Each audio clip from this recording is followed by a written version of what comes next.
COVID-19 সংক্রমণে সমগ্র বিশ্বে প্রায় ৬৬ লাখেরও বেশি মানুষ প্রাণ হারায়। থমকে যায় সমগ্র বিশ্ব। ব্যাহত হয় সকল ধরনের অর্থনৈতিক কর্মকাণ্ড। মানুষ সম্মুখীন হয় নানাবিধ আর্থসামাজিক প্রতিকূলতার। এর হাত থেকে রেহাই পায়নি বাংলাদেশও। দেশের প্রায় ২০ লাখেরও বেশি মানুষ কোভিড-19 ভাইরাসে আক্রান্ত হয়। মহামারীর এই সংক্রমণ নিয়ন্ত্রণ ও প্রতিরোধে বাংলাদেশ সরকার জনগণের মধ্যে সচেতনতা সৃষ্টিসহ বিভিন্ন কার্যক্রম ও কর্মসূচি গ্রহণ করে। এসব কার্যক্রম ও কর্মসূচি বাস্তবায়নে সরকারের সহযোগী সংস্থা হিসেবে সম্মুখ সারিতে কাজ করেছে Bangladesh red crescent society. Corona সংক্রমণ প্রতিরোধে দেশব্যাপী সরকারের চলমান কোভিড-19 টিকা প্রদান কর্মসূচিতে অন্যতম প্রধান সহযোগী হিসেবে কাজ করছে বিডিআরসিএস। ইতিমধ্যে সারা দেশের সকল শ্রেণী পেশার মানুষকে টিকার আওতায় আনতে সরকারের নেয়া বিশেষ ক্যাম্পেইনে অগ্রণী ভূমিকা পালন করেছে বাংলাদেশ রেড ক্রিসেন্ট সোসাইটি, যার মধ্যে প্রত্যন্ত দুবলার চরে জেলে সম্প্রদায়, রাজধানীর কড়াইল বস্তিবাসী, দেশের কওমি মাদ্রাসার শিক্ষার্থী, পরিবহন শ্রমিক, দেশের প্রাথমিক, মাধ্যমিক ও উচ্চ মাধ্যমিক পর্যায়ের স্কুলের শিক্ষার্থী, রাজধানী ও চট্টগ্রামের ক্ষুদ্র ব্যবসায়ীদের মাঝে কোভিড-19 টিকা প্রদান কর্মসূচি উল্লেখযোগ্য। করোনা মোকাবেলায় সরকারের সহযোগী হিসাবে কাজ করতে পেরেছি। যখন শুরু হয়েছিল তখন কিন্তু যেহেতু অভিজ্ঞতা অনেকেরই ছিল না এটা ম্যানেজমেন্ট কীভাবে হবে, কিন্তু আমরা এই রেড ক্রিসেন্ট কর্মীরা এবং বিশেষ করে আমাদের এই স্বেচ্ছাসেবকরা সর্বক্ষেত্রেই সরকারের পাশে নিবেদিতভাবে কাজ করেছি। সরকার ঘোষিত সকলগুলো ভ্যাকসিনেশন সেন্টারে বাংলাদেশ রেড ক্রিসেন্ট সোসাইটির ভলান্টিয়ারদেরকে স্বাস্থ্য মন্ত্রণালয় থেকে, ডিজিএইচএস থেকে, সিভিল সার্জন মহোদয়ের কাছ থেকে অনুরোধ করা হয়েছে এবং আমরাও তা প্রদান করে খুশি হয়েছি। সরকারের এই টিকা প্রদান কর্মসূচি সফল করতে বাংলাদেশ রেড ক্রিসেন্ট সোসাইটির প্রায় ১৫,০০০ প্রশিক্ষিত স্বেচ্ছাসেবক কাজ করেছে। কোভিড-19 টিকা গ্রহণে এ পর্যন্ত প্রায় ৮ কোটি মানুষকে সহায়তা দিয়েছে বিডিআরসিএস। প্রথমত আমরা করতাম ক্রাউড ম্যানেজমেন্ট। প্রত্যেকটা অনেক মানুষ হতো, হাজার মানুষ হতো। সেসব মানুষ যেন একদম সুবিধা নিয়ে তারা ভ্যাকসিন দিতে পারে অথবা যেন তাদের কোনো ঝামেলা না হয়, সেই সব কাজের জন্য আমরা ক্রাউড ম্যানেজমেন্ট করতাম। কেউ আমরা মানুষদেরকে ডাকতাম টোকেন নিয়ে, কেউ আমরা স্ক্যান করতাম, কেউ আমরা আবার ভ্যাকসিন করতে হেল্প করি। এমনও দিন গেছে যেমন প্রতিদিন প্রায় ৩ থেকে ৩,৫০০ মতন অনেক মানুষ আসতো, বড় একটা ক্রাউড হয়ে যেত। তো সব কয়টা মানুষকে প্রপারলিভাবে যেন তারা ভ্যাকসিনটা পায়, ভ্যাকসিনটা যেন তারা সুন্দর মতো নিয়ে বাসায় যেতে পারে, সে ধরনের চ্যালেঞ্জ নিতে হয়েছে।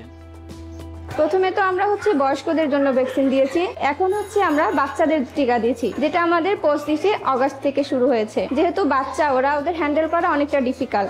বয়স্করা তো বুঝতো যে তার কিভাবে বসতে হবে বা একটু ব্যথা পেতে পারে, কিন্তু বাচ্চারা তো এটা বুঝে না, ওদেরকে হ্যান্ডেল করা খুবই টাফ।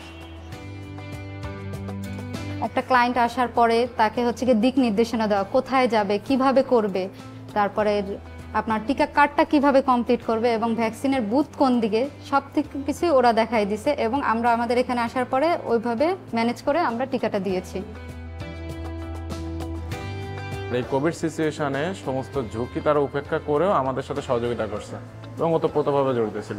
এই কাজ করতে গিয়ে ওরা যেভাবে পারিবারিকভাবে কিছু সমস্যার সম্মুখীন হয়েছে, ক্রাউড কন্ট্রোলের দায়িত্বটা আমাদের ভলেন্টিয়ারদের না থাকলেও সংশ্লিষ্ট প্রশাসনের রিকোয়েস্টেই আমাদের ভলেন্টিয়াররা এই কাজে অংশগ্রহণ করতে গিয়ে কখনো কিছু পরিবেশের কিছু সমস্যার সম্মুখীন তারা হয়েছে, এটা আমাদের বলতে হবে। ভ্যাকসিন দিতে এসে প্রথমত আমি যখন ভেতরে ঢুকলাম তখন থেকে আমাদের স্বেচ্ছাসেবকদের তৎপরতাটা দেখেছি আমি, সেটা আসলেই খুবই ভালো ছিল। যেভাবে লাইন দাঁড়ানো দরকার সেভাবে সুশৃঙ্খলভাবে তারা আমাদেরকে সহযোগিতা করে একেবারে প্রত্যেকটা রুমে গিয়ে রুম পর্যন্ত পৌঁছে দিয়েছেন এবং নার্স বোনেরাও আমাদেরকে যথেষ্ট সহযোগিতা করে একদম আন্তরিকতার সাথে গ্রহণ করে তারা আমাদেরকে টিকা দিয়েছে। আর ধন্যবাদ রেড ক্রিসেন্ট সোসাইটিকে এত সুন্দর কার্যক্রম পরিচালনা করার জন্য এবং তার সাথে ধন্যবাদ স্বেচ্ছাসেবক কর্মীদেরকে। এছাড়া কোভিড-19 মহামারীতে সাধারণ মানুষের মধ্যে সংক্রমণ প্রতিরোধ ও সচেতনতা বৃদ্ধির জন্য বিভিন্ন কর্মসূচি নিয়ে এগিয়ে আসে বাংলাদেশ রেড ক্রিসেন্ট সোসাইটি। এর মধ্যে উল্লেখযোগ্য হল ১,৬৯,৩৯,০৩৮ জন মানুষকে স্বাস্থ্যবিধি বিষয়ে সচেতন করা, 37 লক্ষ ফেস মাস্ক বিতরণ, 1,20,88,449টি পিপিই প্রদান, 13,14,146 মানুষের কাছে রান্না করা প্যাকেটজাত ও শুকনো খাবার সরবরাহ, 3,88,670 জনকে নগদ অর্থ সহায়তা প্রদান। Holy Family Red Crescent Medical College হাসপাতালে করোনা রোগীর চিকিৎসা প্রদান, 61,694 জনকে মানসিক স্বাস্থ্য সহায়তা প্রদান। বিভিন্ন জেলায় বিনামূল্যে প্রায় 5,000 মানুষকে অক্সিজেন সিলিন্ডার ও কনসেন্ট্রেটরের মাধ্যমে জরুরি সেবা প্রদান, বিনামূল্যে 21টি জেলায় অ্যাম্বুলেন্স সেবা প্রদান। দেশব্যাপী করোনা টিকা পরিবহনে বাংলাদেশ সরকারকে 18টি রেফ্রিজারেটেড ভ্যান প্রদান, বাংলাদেশ সরকারকে 2 লাখ ডোজ সিনোফার্মের টিকা প্রদান। দেশের প্রত্যেকটি মেডিকেল কলেজ, হসপিটাল, উপজেলা স্বাস্থ্য কমপ্লেক্স সহ যে সকল প্রতিষ্ঠানে এই ভ্যাকসিন কার্যক্রম পরিচালিত হয়েছে সেখানে রেড ক্রিসেন্টের এই স্বেচ্ছাসেবক বৃন্দ সরকারের সহযোগী প্রতিষ্ঠান হিসাবে তাদেরকে সহযোগিতা করে আসছে। The vaccination campaign of Bangladesh is increasingly being recognized as a success, as a global success. And in that regard, I think the contribution of the National Society Bangladesh Red Crescent has been phenomenal and it is very well recognized. BDRCS-এর যে আমরা vaccinator এবং volunteer support আমাদেরকে ওতপ্রোতভাবে help করেছিল।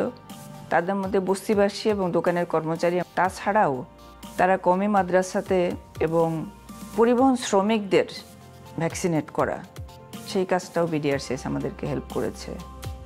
এবং এখন আমাদের যে 5 থেকে 11 বছর বয়সী বাচ্চাদের স্কুলে কার্যক্রম শুরু হচ্ছে, স্কুল প্লাস কমিউনিটিতে, সেখানে BDRCS-এর ভ্যাকসিনেটররাও হেল্প করছে এবং স্বেচ্ছাসেবীরাও হেল্প করছে।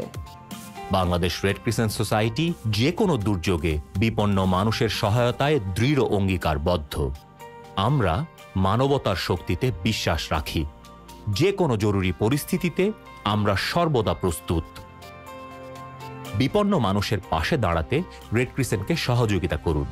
অনলাইনে ডোনেট করতে ভিজিট করুন www.bdrcs.org/donation অথবা বিকাশ করুন 018-1145-8521 নম্বরে।